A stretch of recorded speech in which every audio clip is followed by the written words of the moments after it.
Halo, sahabat Bunda. Pernahkah kalian merasa dikhianati oleh orang yang paling kalian percaya? Bayangkan, suami yang pulang lebaran bukan membawa maaf, tapi membawa kehancuran rumah tangga yang kalian bangun bertahun-tahun.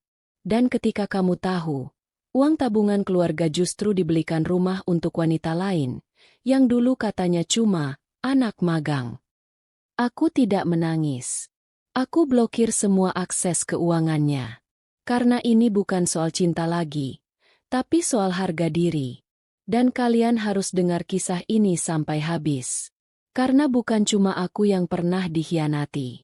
Mungkin kalian juga. Tapi sebelum cerita ini dimulai, tulis di komentar ya. Kamu nonton dari kota mana? Sahabat Bunda dari Medan, Surabaya, Jakarta, atau luar negeri?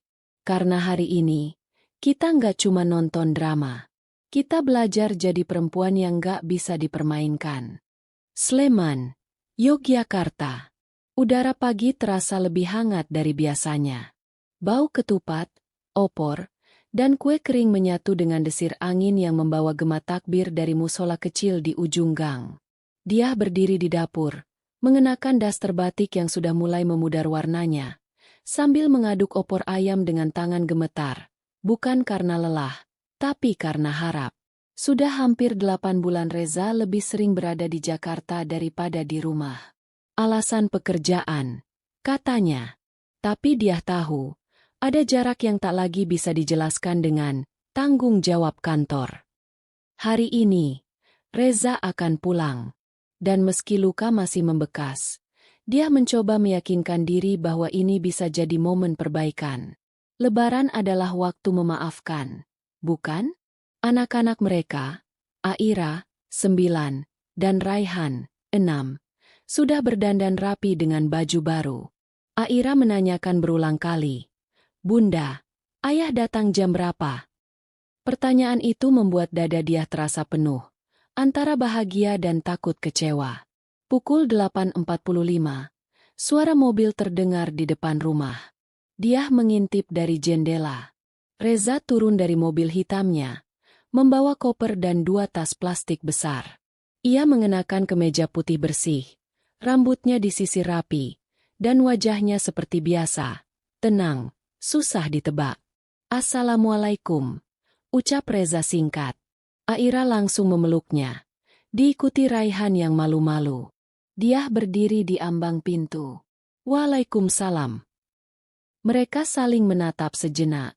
Ada keheningan yang aneh. Seperti dua orang asing yang tahu pernah saling mencintai, tapi lupa caranya. Reza mencium tangan dia sekilas, lalu masuk. "Makasih ya udah masak semua ini." Dia hanya tersenyum tipis. Di dalam hatinya, ia berharap kali ini Reza benar-benar kembali. Bukan cuma tubuhnya, tapi juga hatinya. Dan di sudut meja, handphone Reza bergetar. Sekilas, dia melihat nama Aulia muncul. Tapi sebelum ia sempat membaca lebih lanjut, Reza langsung menutup layar dan menyimpan ponsel ke saku celana. Takbir masih berkumandang dari jauh. Tapi bagi dia, gema harapannya baru saja mulai retak. Pagi lebaran di rumah dia berjalan seperti biasanya. Ramai, penuh suara anak-anak, dan aroma kue kering yang tak henti-henti menyeruak dari ruang tamu. Tapi di antara tawa keluarga besar yang datang bersilaturahmi, dia tahu betul, ada sesuatu yang hilang dari suaminya. Reza duduk di samping dia di ruang tamu, mengenakan sarung dan baju koko putih. Di hadapan mereka, kue nastar tersusun rapi di toples bening. Reza menggenggam tangan dia dan berkata pelan, "Maaf ya, buat semua yang kemarin-kemarin. Aku nyesel." Kata-katanya benar, tapi suaranya hambar, matanya tak menatap, dan tangannya cepat-cepat dilepas setelah mengucapkannya. Dia menarik napas, mencoba membalas dengan senyum. "Iya, aku juga minta maaf. Kita mulai lagi, ya." Reza hanya mengangguk tanpa antusias. Lalu ia berdiri, pura-pura mengecek HP, sebelum tiba-tiba keluar ke teras. Dia mengikutinya dengan pandangan. Dari balik kaca, Ia melihat Reza berbicara lewat ponsel. Suaranya pelan, wajahnya tertunduk, bahunya sedikit membungkuk seperti menyembunyikan sesuatu. Ia terlalu jauh untuk didengar, tapi ekspresinya cukup bicara. Itu bukan urusan kerja. Dan jelas bukan urusan keluarga. Beberapa saat kemudian, saat Reza kembali masuk dan meletakkan HP-nya di meja, notifikasi muncul sebentar sebelum layarnya padam. Transfer berhasil, 75 juta rupiah. Dia spontan menoleh. Tapi Reza cepat-cepat meraih ponselnya dan menekan tombol, menyembunyikan apapun yang barusan muncul. Kerjaan kantor. Ada transaksi penting, katanya buru-buru, bahkan sebelum dia sempat bertanya. Dia hanya diam. Tapi di dadanya, sesuatu mulai bergolak. Permintaan maaf Reza tadi mendadak terasa seperti formalitas, bukan penyesalan. Dan di dalam hati kecilnya, dia tahu keanehan ini bukan cuma firasat. Ini tanda bahwa yang ia takutkan belum benar-benar pergi. Suasana lebaran mulai mereda. Tamu-tamu telah pulang. Gelak tawa keluarga besar perlahan digantikan oleh keheningan sore yang lengang. Dia duduk di pinggir ranjang, menatap koper Reza yang setengah terbuka di pojok kamar. Reza baru saja memberitahu bahwa ia harus kembali ke Jakarta malam itu juga. Katanya, ada urusan mendadak di kantor. Kantor minta aku handle revisi laporan.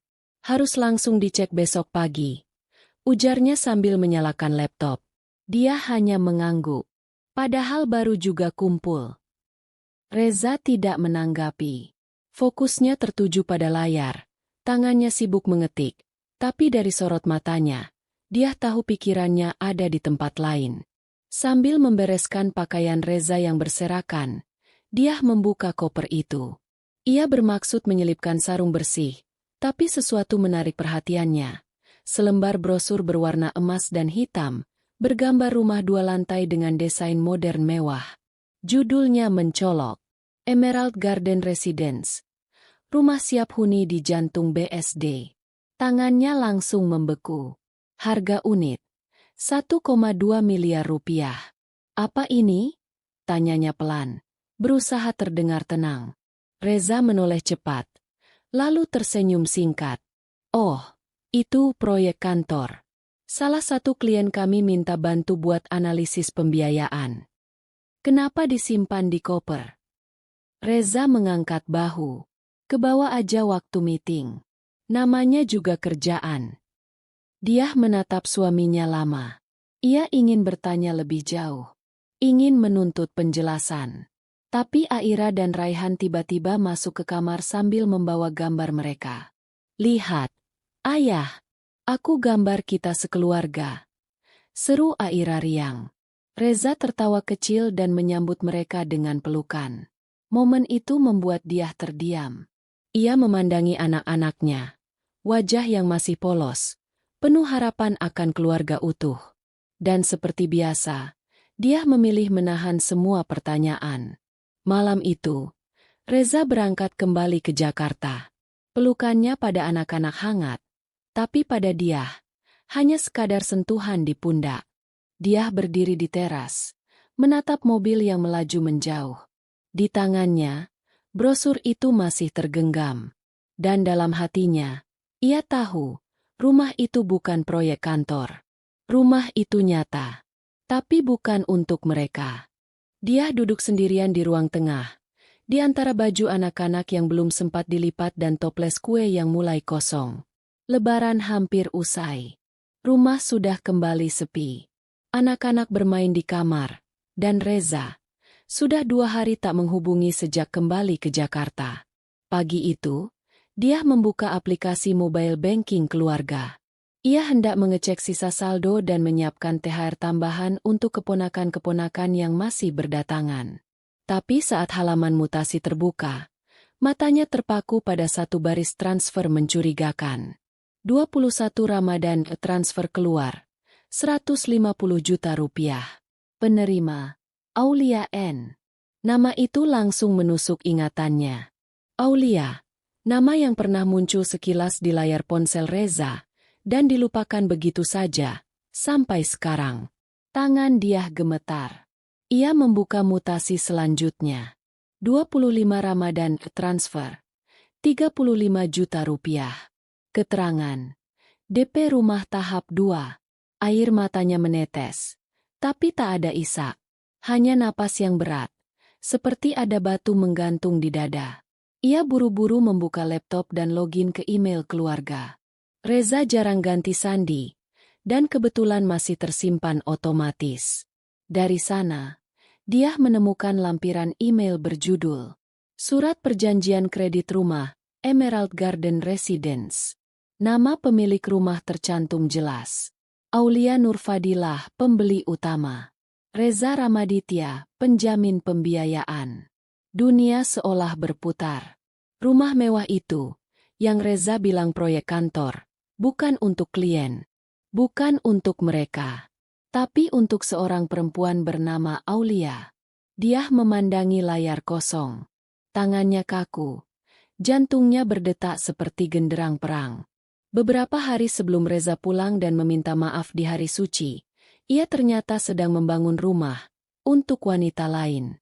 Memberi cinta dan fasilitas pada seseorang yang bahkan tak pernah dia kenal.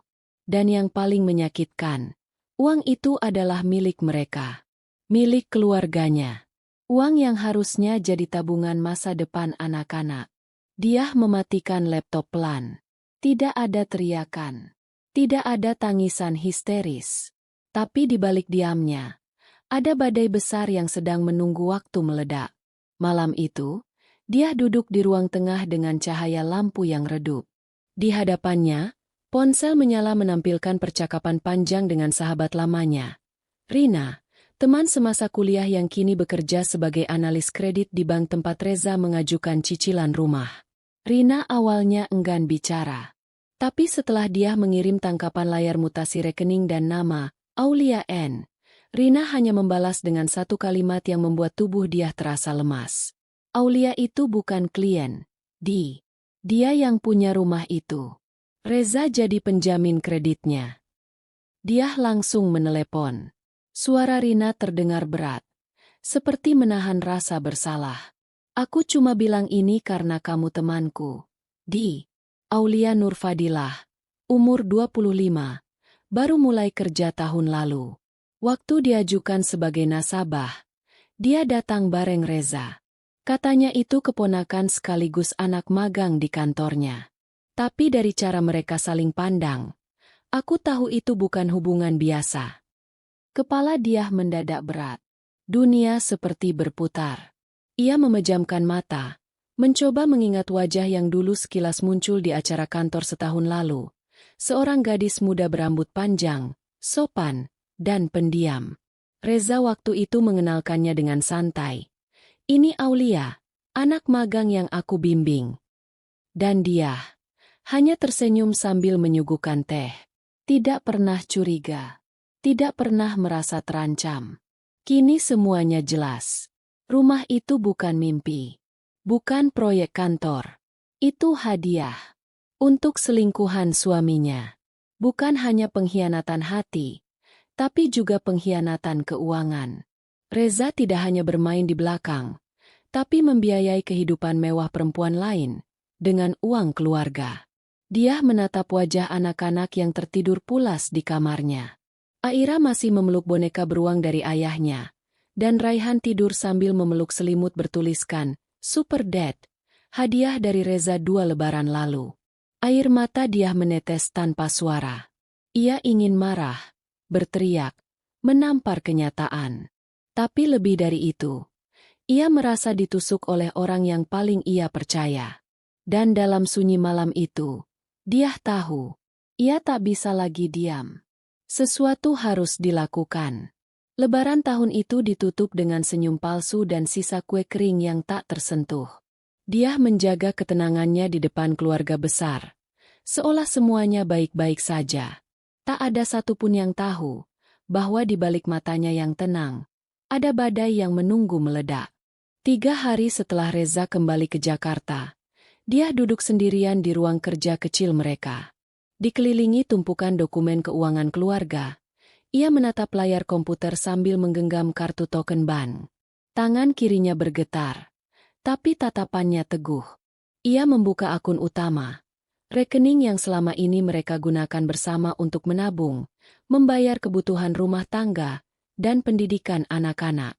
Rekening itu dulu dibuat atas nama bersama, tapi semua akses admin ada di tangan dia. Dan hari ini, ia memilih untuk menggunakannya. Dengan satu klik, ia memblokir semua akses Reza. Kartu debit dinonaktifkan. Mobile banking diblokir. Limit transaksi diturunkan menjadi 0 rupiah. Akses ke rekening tabungan pendidikan dibekukan. Lalu satu langkah lagi, ia mengalihkan seluruh dana ke rekening atas namanya sendiri. Ia tak lagi peduli pada penjelasan Reza. Tak ada lagi toleransi. Ini bukan sekadar urusan suami istri. Ini soal pengkhianatan terhadap anak-anak mereka. Di ponselnya, notifikasi masuk satu persatu, konfirmasi pembekuan, pemindahan dana, hingga email pemberitahuan penonaktifan akses. Beberapa menit kemudian, ponsel dia berdering. Nama Reza muncul di layar. Ia hanya menatapnya, membiarkan dering itu mati dengan sendirinya. Lalu muncul pesan. Ini kenapa rekeningku diblokir? Dia? Kamu sadar ini bisa ganggu kerjaanku? Dia tersenyum tipis. Kali ini, bukan dia yang bingung. Bukan dia yang menangis. Karena luka sudah berubah jadi kekuatan. Ia mengetik balasan singkat. Kerja apa? Biayai selingkuhan pakai uang anak-anak. Pesan Reza hanya terbaca. Tidak dibalas. Dan dia tahu, sekarang giliran dia yang bergerak. Ia membuka folder di laptop bertuliskan, balasan. Berisi bukti-bukti, mutasi rekening, dokumen rumah, nama Aulia, hingga screenshot percakapan. Hari ini, dia bukan lagi istri yang disakiti. Ia adalah ibu yang siap melindungi hak anak-anaknya, dengan cara apapun. Suasana rumah mertua dia di kawasan Condong Catur, Sleman, awalnya dipenuhi tawa, aroma rendang, dan senda gurau khas keluarga besar. Para sepupu berkumpul, orang tua duduk melingkar, dan anak-anak berlarian membawa angpau. Hari itu seharusnya menjadi silaturahmi penutup lebaran. Tapi bagi dia, ini adalah panggung. Ia menunggu semua orang berkumpul. Reza duduk di samping ibunya. Tampak tenang, seperti biasa. Sesekali ia melirik ponsel. Wajahnya sedikit gelisah. Mungkin ia tahu sesuatu tak beres. Tapi ia belum tahu seberapa jauh badai yang akan datang. Dia berdiri di tengah ruang tamu. Nadanya tenang, tapi matanya menyala. Aku cuma ingin sampaikan sesuatu. Bukan untuk membuat malu, tapi untuk membuka mata. Semua kepala mulai menoleh. Tawa perlahan meredup. Dia membuka tasnya dan mengeluarkan beberapa lembar kertas yang sudah disusun rapi. Mutasi rekening, salinan perjanjian rumah, dan bukti transfer ke nama Aulia. Ia menunjukkan semua itu satu persatu. Tak ada emosi meledak. Hanya kejujuran yang dingin, dan bukti yang tak bisa dibantah. Aku diam selama ini karena aku ingin mempertahankan keluarga. Tapi ternyata suamiku bukan hanya menghancurkan hatiku. Dia pakai uang anak-anak kami untuk membelikan rumah bagi wanita lain. Katanya, suaranya tegas. Ruangan mendadak hening. Mertua dia, yang dikenal kaku dan religius, menatap Reza dengan wajah terkejut dan marah. Salah satu kakak ipar berdiri setengah, seakan ingin menengahi, tapi tak jadi. Reza akhirnya berdiri, mukanya memerah. Matanya menyipit penuh amarah. Dia, kamu tega banget mempermalukan aku di depan keluarga sendiri. Dia tak bergeming. Yang mempermalukan dirimu itu bukan aku, tapi keputusanmu. Namun, yang mengejutkan semua orang adalah kalimat Reza berikutnya. Kamu posesif. Dia, kamu kontrol semua keuangan, semua aktivitasku. Aku butuh ruang bernapas. Dan Aulia ngerti aku. Dia nggak nuntut apa-apa. Beberapa orang langsung menutup mulut mereka. Ada yang terdiam kaget. Ada yang menunduk malu. Dia tertawa pendek. Tidak nuntut apa-apa? Rumah 2 lantai dan 150 juta itu bukan tuntutan. Reza tidak menjawab. Ia tahu ia sudah tersudut. Tapi egonya terlalu besar untuk mengakui kesalahan. Dia akhirnya berkata pelan. Kalau kamu pikir aku akan diam selamanya, kamu salah. Ini baru awal. Ia meninggalkan ruangan dengan langkah ringan, meninggalkan Reza yang membeku, dan keluarga yang kini mulai melihat siapa Reza sebenarnya. Hujan deras mengguyur Sleman malam itu. Di dalam rumah yang mulai terasa asing, dia duduk di ruang keluarga dengan map berisi dokumen hukum di pangkuannya. Televisi menyala tanpa suara, hanya menjadi latar samar dari gejolak hati yang sudah terlalu lama dipendam. Beberapa jam sebelumnya, ia membuka kembali catatan lama, hal yang sudah dikubur jauh-jauh selama 5 tahun. Waktu itu, Reza juga berselingkuh dengan rekan sekantor bernama Livia. Dia menemukannya dari pesan-pesan terselip di email dan tiket hotel yang Reza simpan dengan ceroboh. Tapi saat itu, Raihan masih bayi dan Aira baru masuk TK. Dia memilih bertahan demi anak-anak. Reza bersumpah menangis, meminta ampun, bahkan sempat jatuh sakit karena stres. Dia memaafkannya. Bodohnya, ia benar-benar percaya bahwa luka itu tak akan terulang. Tapi malam ini, kenyataan lain datang seperti tamparan telak. Ini bukan kesalahan pertama. Ini adalah pola. Dan kali ini, Reza bahkan tak berusaha menyembunyikannya. Tangannya bergetar saat ia menghubungi nomor yang tertulis di kartu nama di dompet lamanya.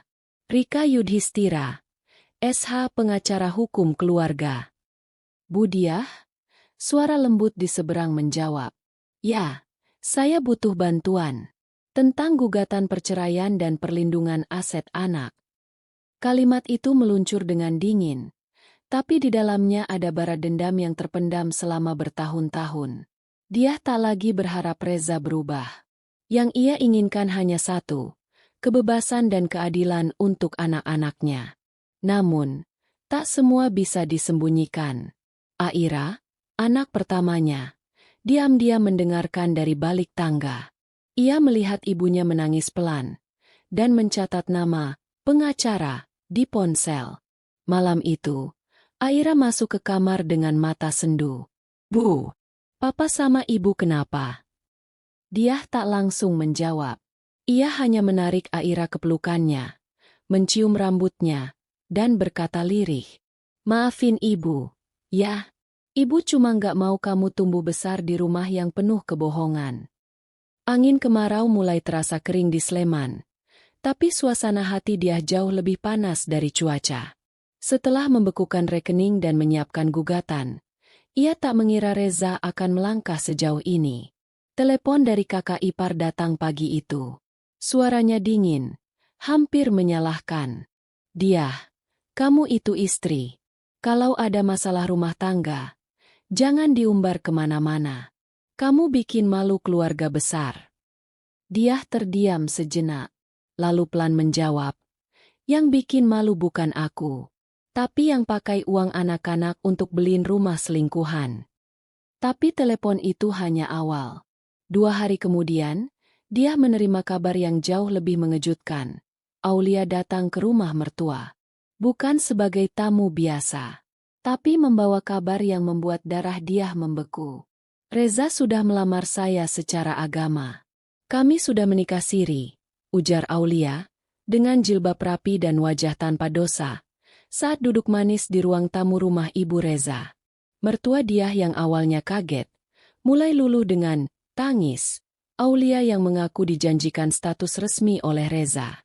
Dia janji akan ceraikan Mbak Diah. Saya cuma menunggu waktu. Kami cuma ingin diterima baik-baik. Salah satu adik Reza bahkan mulai bersimpati. Kalau sudah dinikah siri, kita nggak bisa marah-marah gitu juga, Mbak. Mungkin Mas Reza juga punya alasan. Dia mendengarnya semua dari anak pembantu yang berada di rumah saat itu. Ia hanya tersenyum pahit. Jadi begini cara Reza membalikan keadaan. Membawa Aulia, menjadikannya istri sah secara agama, dan perlahan-lahan menggeser dia dari hati keluarganya. Malamnya, Reza mengirim pesan. Aku sudah jelaskan semuanya ke keluarga. Kamu yang keras kepala. Jangan salahkan aku kalau kamu makin dijauhi. Dia menatap pesan itu dalam diam. Sakit. Jus. Tapi ketenangannya bukan karena lemah.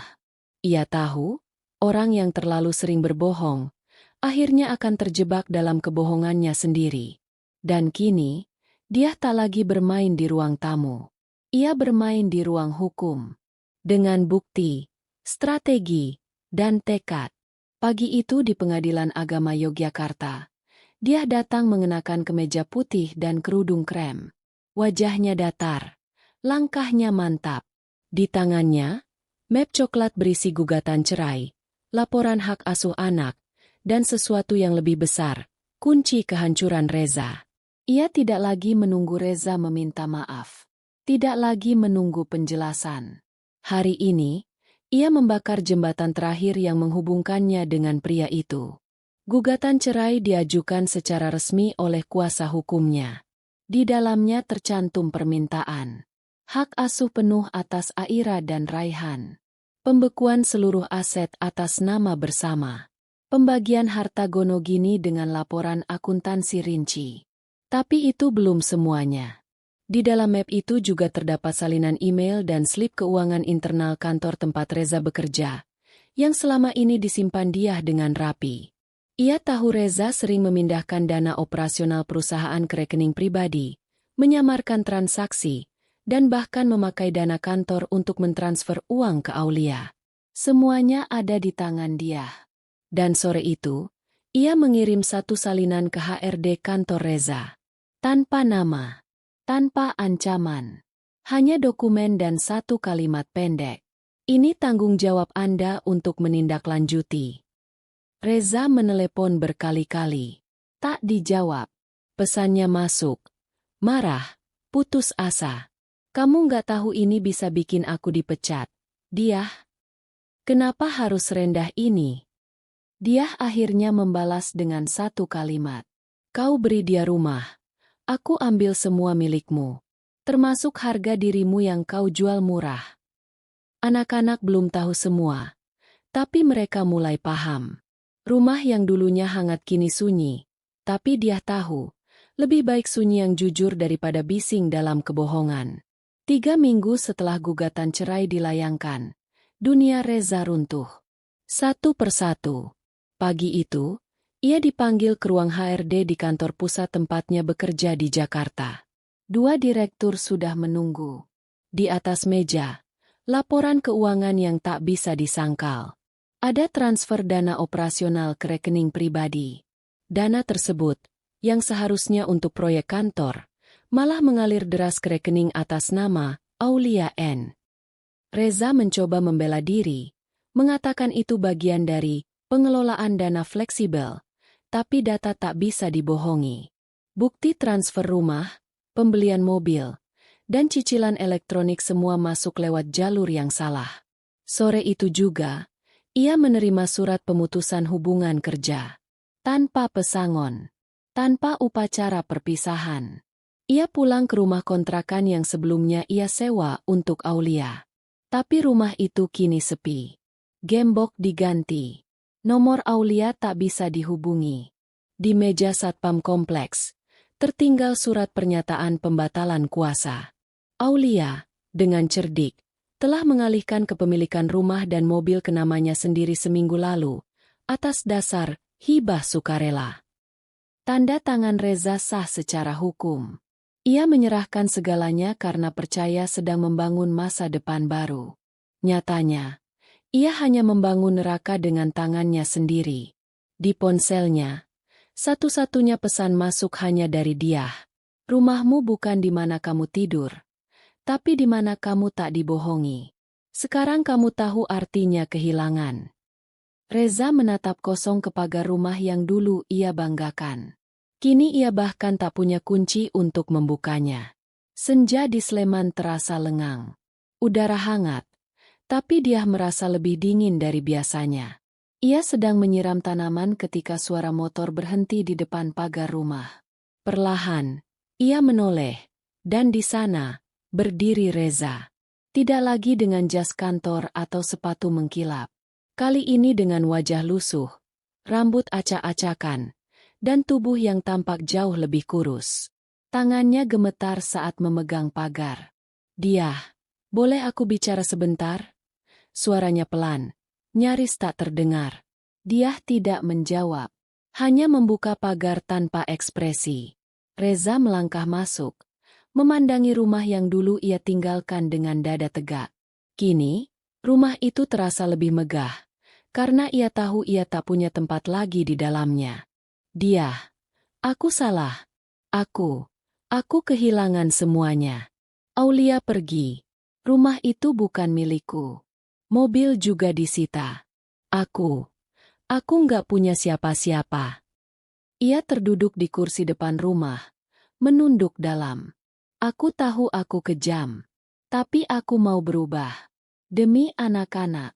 Bukan buat kita. Tapi biar mereka tetap punya ayah." Dia menatapnya lama. Matanya tidak lagi berkaca-kaca seperti dulu. Kini ada ketenangan di sana.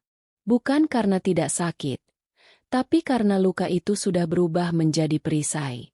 "Anak-anak akan tetap punya ayah," jawab dia pelan. "Tapi bukan berarti aku harus punya suami yang sama." Reza menatapnya, penuh harap. Tapi harapan itu mati seketika dia berdiri dan menambahkan, "Kau sudah pilih rumah itu. Tinggallah di sana, bersama kehancuranmu." Senyap. Reza menunduk lebih dalam. Bahkan tak bisa menangis. Yang tersisa darinya kini hanya sisa-sisa lelaki yang pernah punya segalanya. Tapi kehilangan karena satu pilihan, mengkhianati orang yang benar-benar tulus. Malam itu, Reza berjalan pergi dalam diam. Dan dia menutup pagar rumahnya sendiri, dengan hati yang utuh untuk pertama kalinya dalam bertahun-tahun. Langit lebaran pagi itu cerah, seperti hati dia. Di teras rumahnya di Sleman, dua anaknya, Aira dan Raihan, berlarian kecil mengenakan baju baru. Aroma ketupat dan opor memenuhi udara. Tak ada suara laki-laki memberi salam dari gerbang. Tak ada pelukan suami di ruang tamu. Tapi tak ada air mata. Tahun ini, Lebaran datang tanpa suami. Tapi penuh kelegaan. Dia kini menjalani hidup baru sebagai ibu sekaligus kepala rumah tangga. Setahun terakhir ia membuka usaha catering kecil, bermula dari pesanan teman-teman arisan. Kini dapurnya tak pernah benar-benar sunyi. Anak-anak tumbuh sehat, meski sempat bertanya kemana ayah mereka. Dia tak pernah menjelekkan Reza. Ia hanya berkata, ayah butuh waktu untuk memperbaiki dirinya sendiri. Tapi dalam diam, dia tahu kabar sebenarnya. Dari seorang rekan lama Reza di Jakarta, ia mendengar bahwa Aulia pergi begitu saja setelah rekening Reza kosong dan mobil disita. Reza terakhir terlihat tinggal di kos kecil di pinggiran Depok, jauh dari dunia yang dulu ia banggakan. Ia menghilang, bukan hanya dari rumah, tapi dari dirinya sendiri. Dia tak mengharapkan balasan, tak mengharapkan penyesalan. Yang ia butuhkan kini hanyalah ketenangan. Pagi itu, setelah salat Id, dia duduk di ruang tamu dan melihat foto keluarga lama. Ia tak membakarnya, tak membuangnya. Ia biarkan tetap di rak, sebagai pengingat bahwa dari reruntuhan yang sama, seseorang bisa membangun kehidupan yang lebih kuat. Lebaran kali ini sunyi dari suara suami, tapi penuh canda anak-anak. Dan itu lebih dari cukup. Malam itu, setelah salat Isya, Raihan yang baru berusia 8 tahun duduk di samping ibunya. Tangannya menggenggam mushaf kecil. Matanya menatap dia penuh tanya. "Bu," katanya lirih. "Ayah kemana?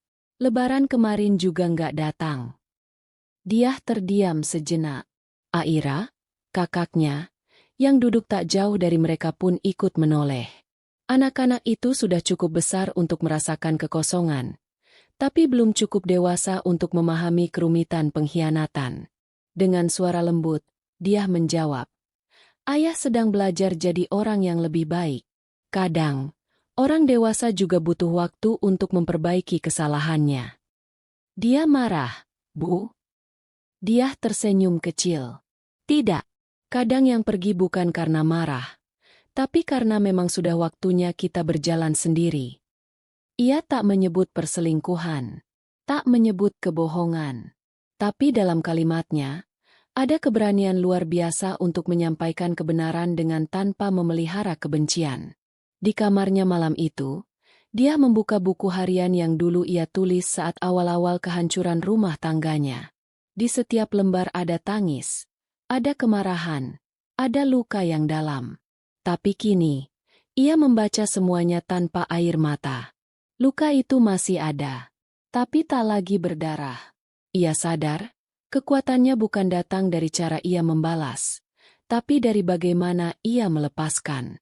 Kebahagiaanku bukan karena dia pergi, tapi karena aku bertahan ketika semua orang mengira aku akan hancur. Kini, dia tak lagi mencari penutup cerita. Ia tahu, tak semua luka perlu disembuhkan dengan jawaban. Kadang, cukup dengan menerima bahwa luka itu pernah ada, dan tak sia-sia. Pagi itu, matahari menyapu perbukitan di utara Sleman dengan lembut. Dia berdiri di depan pagar besi hitam rumah barunya. Rumah mungil 2 lantai dengan taman kecil dan papan nama bertuliskan, "Rumah Aira O'Raihan."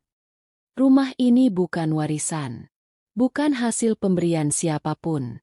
Ini rumah dari air mata yang ditahan, dari malam-malam tanpa tidur, dari tiap nasi kotak katring yang ia antar sendiri dengan motor bebek tua.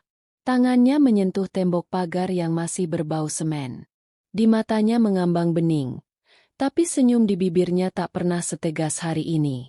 Ia menatap ke langit, membayangkan semua yang telah terjadi. Pengkhianatan, kebohongan, kesepian, tapi juga kebangkitan, keberanian, dan kemenangan yang tak perlu diumumkan. Ia tak tahu di mana Reza kini. Mungkin masih terjebak dalam hidup yang dulu ia pilih. Tapi dia tak butuh tahu lagi.